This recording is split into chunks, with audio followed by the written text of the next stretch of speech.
नमस्कार। आज हम बात करेंगे शेरशाह के बारे में। शेरशाह कौन था? शेरशाह ने अपना पूरा मुगल साम्राज्य को कैसे अपना बना लिया और हुमायूं को पूर्णतः जो है अपना राज्य को छोड़ कर के निर्वासित हो जाना पड़ा और पुनः वो वापसी कर पाया, ये बात इतिहास बताता है। लेकिन कैसे उसके शासन में सेंध कर दिया शेरशाह ने, उसके बारे में आज चर्चा करें। सबसे पहले शेरशाह था कौन?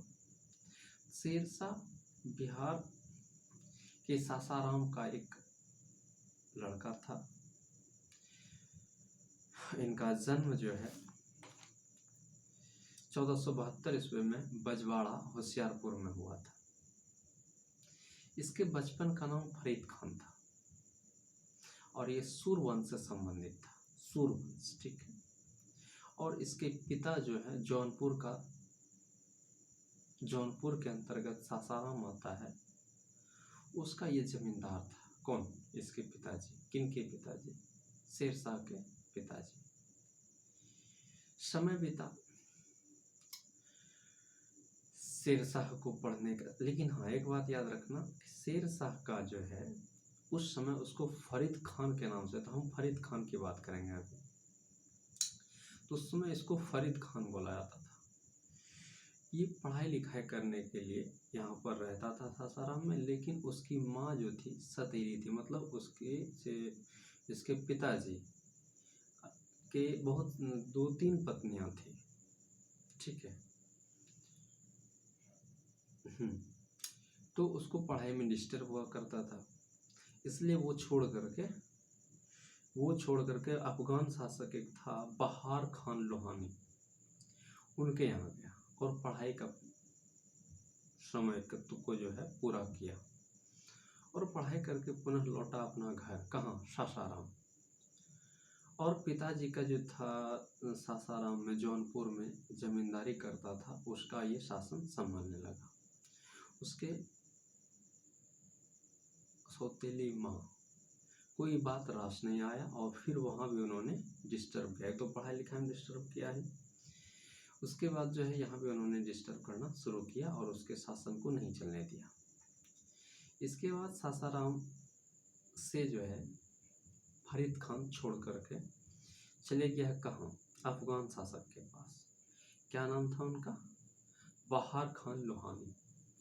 उसके पुत्र का ये संरक्षक बन गया और ये बात हो रहा है 26-27 का।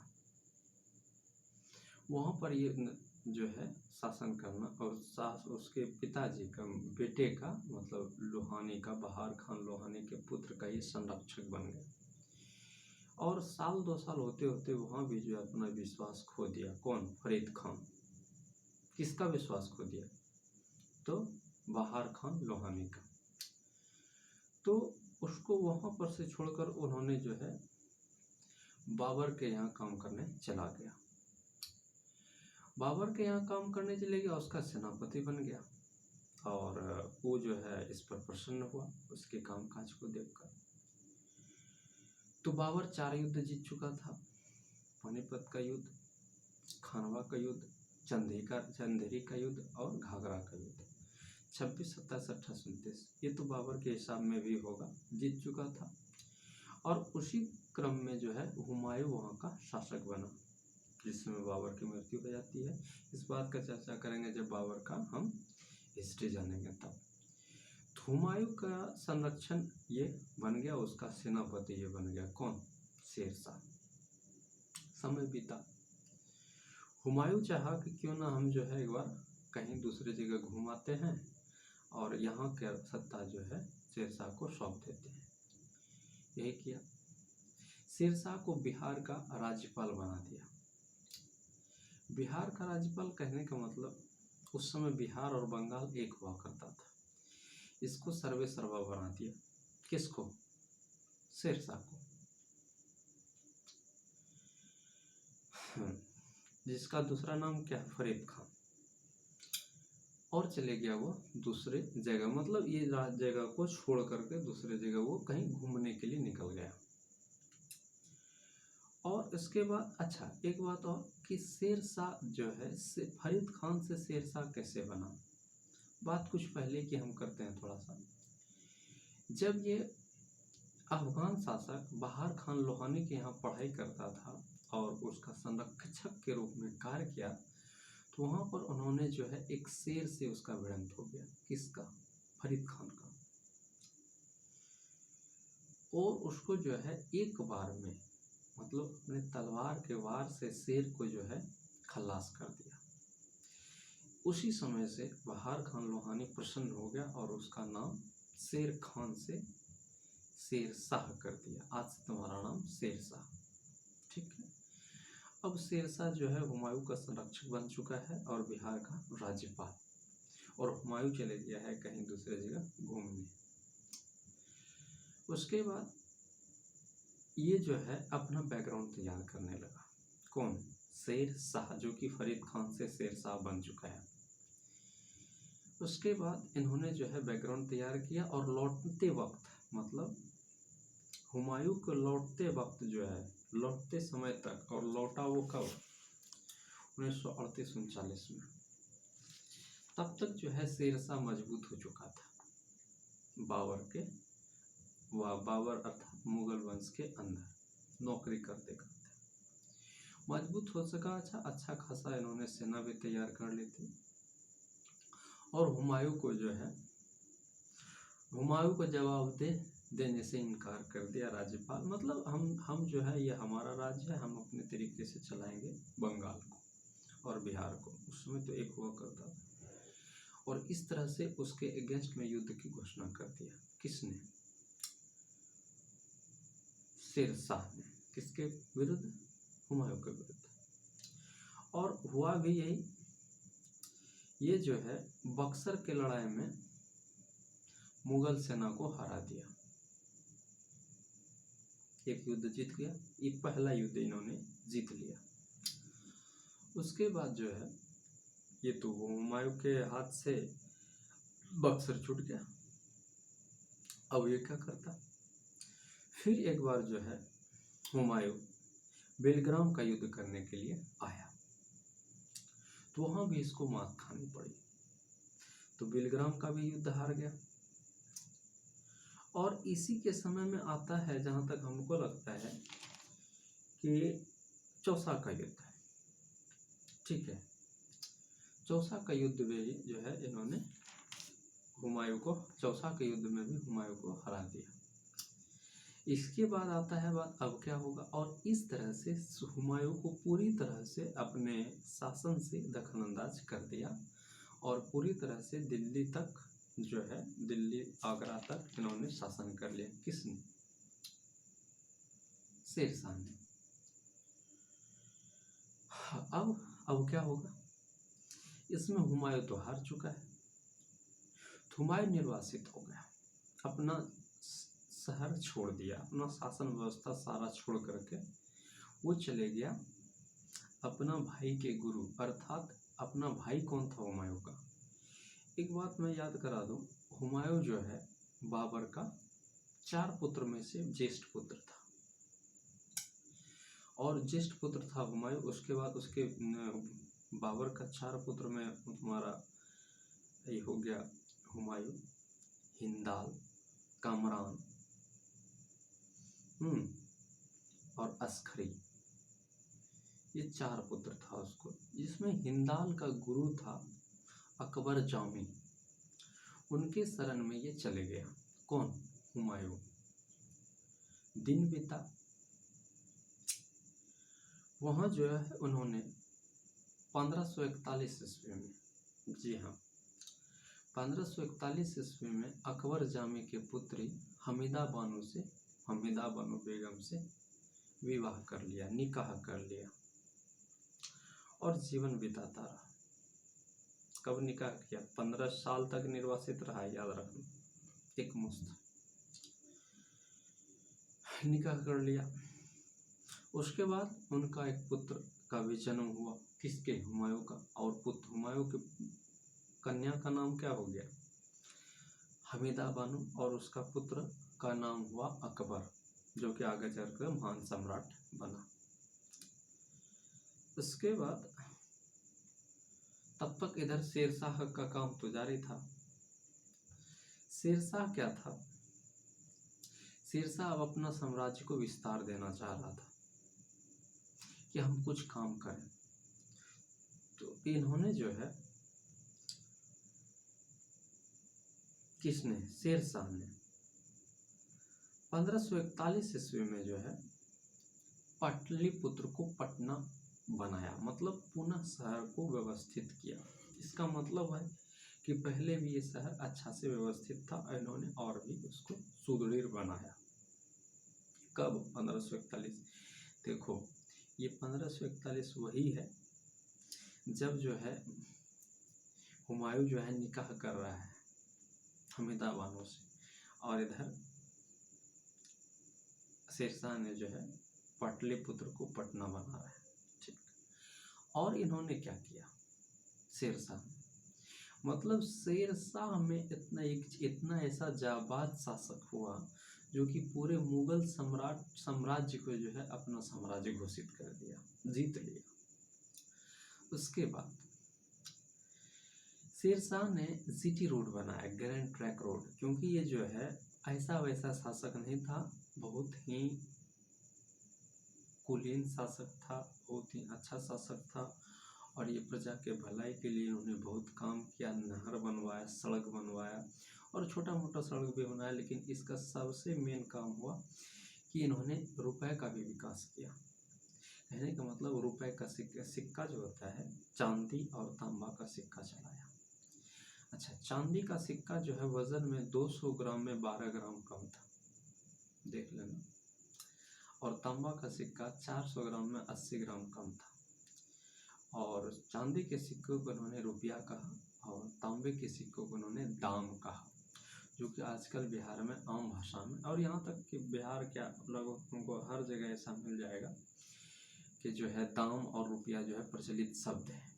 कि किसका देन है, तो शेरशाह के देन है, क्योंकि उन्होंने सबसे पहले रुपया का शुरुआत किया था। इन्होंने ग्रैंड ट्रैंक रोड भी बनवा दिया, और इन्होंने सिकंदरी गज, है ना, सिकंदरी गज और कबूलनामा और पट्टा प्रथा का भी शुरुआत किया। जमीन को नापने के लिए सिकंदरी गज का भी इन्होंने इस्तेमाल किया। इसके बाद शेरशाह जो है, मतलब भूमि का कर तो सभी को देना पड़ता था, तो ये भी कर लिया किसान से 1/3। और कबूलियत और पट्टा प्रथा का शुरुआत इन्होंने किया। किसने? शेरशाह ने। एक कबूलियत क्या होता है और पट्टा प्रथा क्या होता है?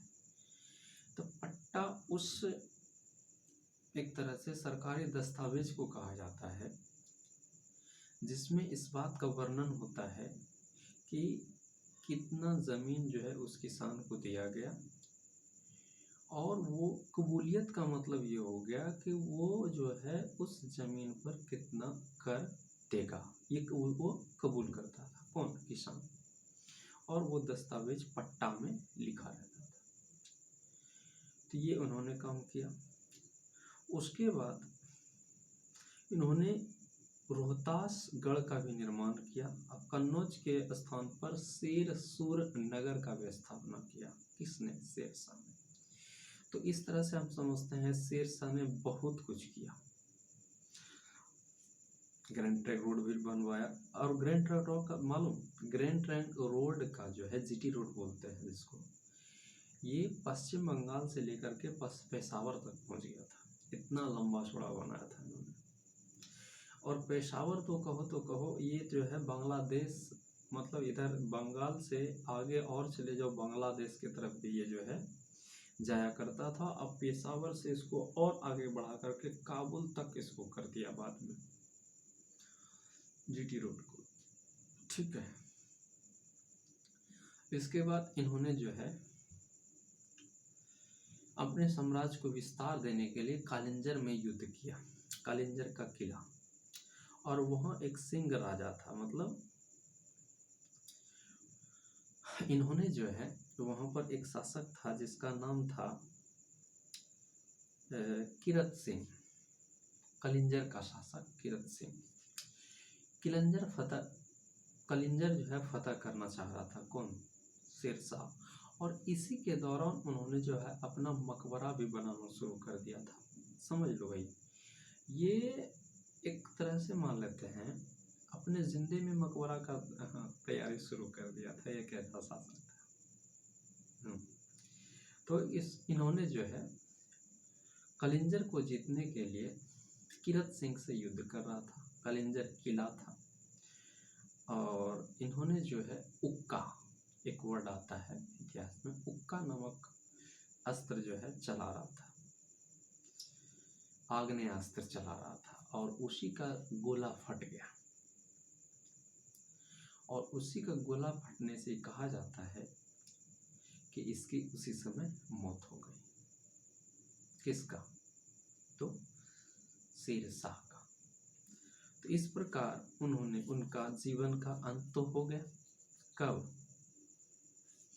ये तुम्हारा 1545 का बात है। और इसका डेट जहाँ तक हम देख पा रहे हैं और जहाँ तक हमें याद है, इसका डेट नहीं मालूम, लेकिन 1545 का समय था। डेट ऐसे पूछता भी नहीं है। तो शेरशाह का तो अंत हो गया। उसके बाद उसका वारिस इस्लाम शाह। और जिस तरह से हुमायूं को पूर्णतः निर्वासित कर दिया शेरशाह ने और दिल्ली से आगरा तक जो है ये सिंहासन अपना हासिल कर लिया, इस साम्राज्य को चलाने में इसके आगे के वंशज ने हिम्मत नहीं दिखा पाया, अपना काबिलियत नहीं जमा पाया और जो है 10 साल के अंदर इसके 5 साल के पूरे साम्राज्य को खो बैठा। और शेरशाह ने जो सूर्यवंश का स्थापना किया था, उसका अंतिम शासक जो है सिकंदर शाह हुआ। और फिर जो है हुमायूं ने जो है रिटर्निंग वार किया। और तब तक में जो है हुमायूं आखिर इतना मजबूत क्यों हो पाया और उस समय इतना कमजोर क्यों था? जिस समय हुमायूं अपने पिता की विरासत को संभाल रहा था, उस समय वो जो है पिताजी के कहने पर काम कर रहा था, क्योंकि पिताजी के कहने के अनुसार अपने 4 भाई में जो है अपना हिस्सा बांट लिया था। और 4 भाई में हिस्सा बांटने का मतलब है कि बाबर ने जो है जितना भी रियासत और जितना भी स्थान जीता था, वो चारों भाई अपने आप में बांट लिया था। अब हुमायूं को दिया था क्या? हुमायूं तो खुद सिंहासन पर बैठा 29 दिसंबर 1530 को तो बैठ गया था। और उस समय जो है और अस्करी को मिला था संभल और हिंदाल को मिला था अलवर और मेवाड़। और उसका एक चचेरा भाई भी था जिसका नाम था सुलेमान खान। और जिसमें उसके पिताजी मतलब बाबर शासक हुआ करता था तुम्हारा आगरा, और आगरा के सिंहासन का मतलब सिंहासन का राजा था। उस समय जो है हुमायूं सूबेदार हुआ करता था। कहाँ का? बद्स खां का। ठीक है, सूबेदार हुआ करता था। वो जो है सुलेमान को दे दिया और बाकी अपने पिताजी के कहे अनुसार बांट लिया। इसका मतलब क्या होता है कि जिसमें वो विरासत संभाल रहा था, उस समय वो जो है कि एक बनी बनाई नीति पर वो चल रहा था, जिसके कारण उसको हार का सामना करना पड़ा। और उसको उतना मतलब नहीं था, इसका मतलब है तभी तो वो हार गया। और ऐसे भी शेरशाह जो है उस समय हुमायूं से बहुत ही एक्सपीरियंस्ड व्यक्ति था, क्योंकि दोनों के एज में बड़ा डिफरेंस था, कम से कम 15 साल का। कहाँ ये 23-24 साल में इसने गद्दी संभाला था। और शेरशाह का जन्म देखो 1472 में ही हो चुका है। तो कहीं ना कहीं एज का डिफरेंस भी, और शेरशाह जो है अपने जिंदगी से सताया हुआ इंसान था, तो अंदर से मजबूत हो चुका था। और इसी कारण से हुमायूं को हार का सामना पड़ा और वो शेरशाह के जिंदगी में जीत का स्वाद चखने को मिला। इस तरह से हुमायूं ने फिर रिटर्न किया। कब? 1455 ईस्वी में। क्योंकि शेरशाह का जो वारिस था, उसका जो वंशज था, उसमें उतना गुण नहीं था कि अपने पिताजी के, अपने खानदान के, अपने पूर्वज की विरासत को संभाल कर रख सके। अपने में लड़ाई हुआ करता था शेरशाह के वंशज में। और अंत में यही हुआ कि शेरशाह का अंतिम शासक, मैंने भी कहा, सिकंदर शाह जो है हार गया और हुमायूं जो है रिटर्न किया और आराम से वो पुनः अपना सत्ता हासिल कर लिया। और फिर मुगल साम्राज्य पूर्णतः फिर शुरू हो गया। शेरशाह का फिर इधर अंत हो जाता है। ठीक है, अब यहाँ पर देखेंगे अगले में कि आखिर शेरशाह के बाद अकबर जो है कैसे आया। चूंकि जिस समय अकबर को आने का है, अकबर तो ऐसे भी जान रहे हैं हम, ये महान व्यक्ति बना, और ये अर्थात इसका मतलब है कि शेरशाह जो है, शेरशाह का तो अंत हो चुका है। हुमायूं जो है अपना सत्ता भी अपने हाथ में लेकर के अकबर को सौंप दिया। और संजोग की बात है कि हुमायूं ने जो है दीन पनाह नगर, दीन पनाह नगर का स्थापना किया था। किसने? हुमायूं ने। कब? 1533 ईस्वी में। और उसी में एक पुस्तकालय था। रिटर्निंग ये कर चुका है, शेरशाह से सत्ता का हस्तांतरण खुद हुमायूं के पास आ चुका है, जीत चुका है शेरशाह के वंशज को। ठीक है, उसके बाद दिक्कत क्या है उसमें, और ये जो है अकबर को अब जो है सत्ता सौंप देगा। और उसके बाद जो है 45 में इसका, 56 में इसका देहांत हो जाता है। किसका? हुमायूं का। और 56 में अब जो है अकबर पर 12-13 साल का लड़का है। चूँकि 41 में शादी किया हुमायूं ने, 42 पर, अक्टूबर 42 में इनका जन्म हुआ। किनका? अकबर का। और 55-56 की बात है, तो उसमें मुश्किल से 12-13 साल का लड़का रहा होगा। कौन? अकबर। और इस तरह से शेरशाह का भी अंत हो गया और शेरशाह के वंशज का भी अंत हो गया और हुमायूं अपना सत्ता को भी हासिल कर लिया और अकबर को जो है अपना सत्ता सौंप दिया। ठीक है, अब हम बात करेंगे बाबर का और फिर बात करेंगे अकबर का और हुमायूं का। ठीक है।